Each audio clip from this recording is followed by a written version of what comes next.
10. 로스토프가 돌로호프와 베주호프의 결투에 관계한 것은 노 백작의 노력으로 무마되어 그는 각오하고 있던 강등 대신 모스크바 총독의 부관으로 임명되었다. 이 때문에 그는 가족과 함께 시골로 갈 수가 없었고 여러 내 모스크바에서 새 직무에 종사했다. 돌로호프는 완전히 건강을 회복했다. 이 회복 기간에 로스토프는 유달리 그와 친밀하게 되었다. 돌로호프는 병중 내내 어머니 곁에 너무나도 상냥하게 사랑해 주시는 어머니 곁에 있었다. 어머니 마리아 이바노브나는 페자의 친구라는 데서 로스토프를 사랑해주고 곧잘 그에게 아들에 관한 이야기를 들려주었다. 정말이에요, 백작 하고 그녀는 말을 꺼내는 것이었다. 정말 저 애는 오늘날 같은 어지러운 세상에서 살아가기에는 너무나도 마음이 고상하고 깨끗해요. 도대체 미덕이니 하는 것은 아무도 좋아하지 않아요. 좋은 약은 입에 쓰다고 하잖아요. 그건 그렇고 백작 들려주시겠어요? 그 일, 결투는 베주호프 쪽이 정당합니까? 결백합니까? 패자는 저처럼 훌륭한 마음씨를 지닌 애니까 그분을 사랑하고 있었고 지금도 그분의 욕지거리 같은 걸 조금도 입 밖에 내거나 하지는 않습니다. 베체러부르크에서 경관을 붙들어서 무엇인가 장난을 했을 때도 다들 같이 하잖았어요. 그런데 어째서나요? 베주호프는 아무렇지도 않고 패자만 모든 것을 혼자서 짊어지고 말았거든요. 정말 저 애가 받은 괴로움이 어떠했는지 아세요? 그야 복관이야 되었지만 복관되지 않을 까닭이 없잖아요. 정말 저렇게 용감하고 나라에 충실한 사람은 그렇게 흔히 있는 것이 아니니까요. 그런데 이번에는 결투거든요. 도대체 그 사람들은 감정이나 명예라는 것을 알고 있는 것일까요? 저 애가 남의 외아들이라는 것을 알고 있으면서도 결투를 청하고 더구나 그처럼 다짜고짜 쏴 죽이려 들다니 다행히도 하느님이 우리들을 돌봐 주셨으니까 망정이지. 그래 도대체 무엇 때문에 그런 일이 일어난 걸까요? 하기야 지금 세상에서 숨겨야 할 일을 갖지 않은 사람이 어디 있겠어요. 이기심이 심하다고 해서 그게 어쨌다는 거예요. 그렇다면 그런 대로 미리 사전에 무엇이라고 주의시킬 수도 있었잖아요. 아무튼 1년이나 계속된 일이니 말씀이에요. 그런데 어떻습니까? 패자에게는 그에게 빚이 있으니까 틀림없이 겨루지 않으리라고 넘겨짚고 결투를 청했거든요. 정말 비겁한 짓이에요. 정말 더럽기 짝이 없어요. 나는 당신이 저 애의 마음을 이해해 주시는 것을 알고 있으니까 그래서 진심으로 당신을 사랑하고 있는 거예요. 백작, 정말이에요. 저 애의 마음을 아는 사람은 그다지 많지 않아요. 그렇게도 고상하고 천사 같은 마음씨의 인간이니까요. 돌로호프 자신도 회복기에 있는 동안 자주 로스토프에게 전혀 생각지도 않았던 말을 하는 것이었다. 사람들이 나를 불량배라고 하는 것을 나는 알고 있어 하고 그는 말했다. 그래도 상관없어. 나는 내가 좋아하는 사람 이외에는 누가 어떻게 되건 알 바 아니야. 그러나 자기가 좋아하는 사람이라면 목숨을 바쳐도 아깝지 않을 만큼 사랑하지. 그 밖의 녀석 따위는 만약 내가 가는 길을 방해하는 날엔 누구든 눌러서 죽이고 말 테야.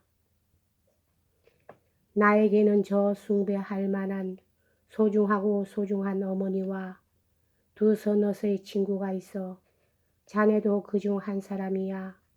그 밖의 녀석들은 얼마나 나에게 유익한지 해로운지 그 정도에 따라 주의할 따름이야. 그리고 그 녀석들은 거의 모두가 해로운 부류에 속해. 특히 여자가 그래. 정말이지 여보게 하고 그는 말을 이었다. 남자 쪽에는 사랑하는 마음을 지닌 결백하고 숭고한 인물도 적지는 않지만 여자 쪽에는 백작 부인이건 하녀이건 마찬가지야. 이것이고 저것이고 모두 매춘부뿐이야. 내가 여자 속에서 찾고 있는 천사 같은 순결한 진심으로 남자에게 헌신하는 여자를 아직 한 번도 본 적이 없어. 만약 그런 여자를 발견한다면 나는 그 여자를 위해서 목숨을 바쳐도 좋은데 말이지. 그런 것들 하고 그는 경멸하는 몸짓을 했다. 자네는 믿어줄지 어떨런지 모르지만 만약 내가 아직도 목숨을 소중하게 여기고 있다면 그것은 그저 나를 갱생시키고 나를 향상시켜 줄 천사 같은 여자를 만나지는 않을까 하고 그런 것을 바라고 있기 때문이야. 그러나 자네는 이런 것을 이해하지 못할 거야. 아냐, 나는 잘 알고 있어. 이 새로운 친구에게 완전히 매혹되고 있는 로스토프는 이렇게 대답하는 것이었다. 가을이 되자 로스토프 일가는 모스크바로 돌아왔다. 초겨울에는 제니소프도 돌아와서 로스토프네 집에 머물러 있었다. 니콜라이 로스토프가 모스크바에서 지낸 1806년의 초겨울은 그와 그 가족에게는 가장 행복하고 유쾌한 시절이었다. 니콜라이는 양친집에 많은 젊은이들을 끌어들였다. 베라는 20살의 아름다운 아가씨였고 소냐는 가핀 꽃 같은 아름다움에 가득 찬 16살의 아가씨, 나타샤는 반은 아가씨, 반은 어린애로 때로는 순진할리만큼 우스꽝스럽기도 하고 때로는 아가씨다운 매력을 보이기도 하는 것이었다. 이 무렵 로스토프 집안에는 몹시 사랑스럽고 젊은 아가씨들을 가진 집에 흔히 있는 무엇인가 특수하고 요염한 분위기가 감돌고 있었다. 로스토프네 집에 드나드는 젊은 사람들은 이러한 싱싱한 감수성이 풍부한 무엇인가를 향해서 아마 자기 자신의 행복을 향해서이리라 미소를 던지고 있는 듯한 소녀들의 얼굴이며 그 활기 있게 뛰어다니는 모습을 보기도 하고 요령은 없는 대신 누구에게 대해서도 애교가 있고 무슨 일이라도 해치울 것 같은 희망에 넘친 젊은 여자들의 수다며 제멋대로 부르는 노래며 음악을 듣고 있으면 누구나가 한결같이 사랑을 기다리는 마음의 준비와 행복의 기대에 가슴 부푸는 것이었다. 이러한 감정은 또한 로스토프네의 젊은 사람들 자신도 느끼고 있었다. 로스토프가 끌어들인 젊은 사람들 가운데에서 제일 윗자리를 차지하는 것은 돌로호프였으며 그는 나타시아를 빼놓은 가족 모두의 마음에 들었다. 나타시아는 돌로호프의 일로 하마터면 오빠와 싸울 뻔했다. 그녀는 돌로호프는 불량배이며 결투 사건에 있어서도 역시 비에르 쪽이 옳고 돌로호프 쪽은 나쁘며 이 사람은 불쾌하고 부자연스럽다고 주장하는 것이었다. 나에겐 아무것도 이해할 거라고는 없어요. 하고 완강한 제멋대로의 의조로 나타시아는 외쳤다. 그 사람은 심술궂고 정이 없어요. 난 제니소프가 좋아요. 그분도 꽤 방탕하지만 그래도 난 역시 그분이 좋아요. 그러고 보면 나도 사리를 알고 있어요. 뭐라고 말해야 좋을지는 모르지만 그 사람이 하는 것은 모두가 계획적이에요. 그것이 나는 딱 질색이에요. 그 점 제니소프는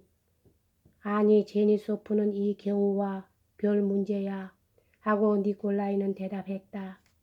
돌로호프와 비교해보면 제니소프 같은 것은 문제가 되지 않는 것을 느끼게 해주려고 하면서 돌로호프가 얼마나 부드러운 마음을 갖고 있는지 그것을 이해하지 않으면 안 돼.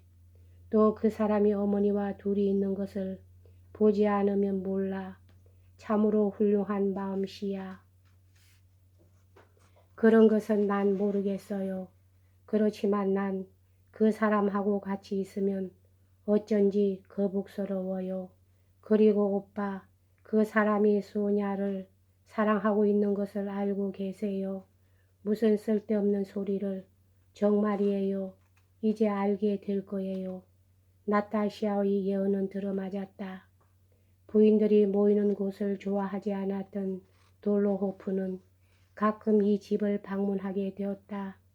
그리고 누구를 노리고 오는 것인가 하는 의문은 바로 해결되었다. 아무도 그런 것을 입 밖에 낸 사람도 없었지만 그는 소냐 때문에 오는 것이었다. 소냐는 결코 그런 것을 입 밖에 낼 수 있는 성질은 아니었지만 역시 그것을 느끼고 돌로호프의 모습을 볼 때마다 얼굴이 붉은 비단처럼 붉어졌다. 돌로호프는 자주 로스토프 내의 사람들과 같이 식사를 하고 그들이 가는 연극은 무엇이나 한 번도 빠뜨리지 않았다. 그리고 언제나 로스토프 내의 사람들이 출석하는 요겔리의 집에서 열리는 젊은 남녀의 무도회에도 갔다. 그는 소냐에게 유달리 주의를 하고 그녀는 얼굴을 붉히지 않고는 그의 시선을 참아내지 못했을 뿐만 아니라 백작 부인과 나타시아까지도 그 시선을 알아채어 얼굴을 붉힐 정도로 그녀를 쏘아보는 것이었다. 분명히 색다른 용감한 사나이도 자기를 사랑의 포로로 해버린 이 아리따운 흑발 소녀의 물리칠 수 없는 매력에 괴로워하고 있는 것 같았다. 로스토프는 돌로호프와 소냐와의 사이에 무엇인가 새로운 사태가 일어난 것을 깨달았지만 이 새로운 관계가 과연 어떤 것인가는 확실히 결정할 수가 없었다. 그녀들은 모두 누군가에게 반하고 있다 하고 그는 소냐와 나타시아에 대해서 생각했다. 그러나 소냐나 돌로호프에 대해서 이전처럼 아무렇지 않게 대할 수 없게 되었으므로 그는 차츰 집을 비우는 일이 많아졌다. 1806년의 가을부터 나폴레옹과의 전쟁에 관한 이야기가 다시금 모든 사람의 입에 오르내리기 시작했고 게다가 작년부터 더 한층 열을 띠게 되었다. 1000명에 10명의 비율로 된 신병 소집뿐만 아니라 9명 비율로 민병 징집이 발표되었다. 이러는 곳마다 보나파르트를 저주하는 외침이 들렸다. 모스크바에서는 눈앞에 닥친 전쟁 이야기로 한창이었다. 로스토프네 가족에 있어서는 전쟁 준비에 대한 관심의 전부는 오직 니콜루시카가 누가 뭐라고 해도 모스크바에 머물러 있지 않으려 하고 크리스마스가 지나는 대로 바로 연대로 돌아가기 위해 제니소프의 휴가가 끝나기만을 기다리고 있다는 것에 집중되고 있었다.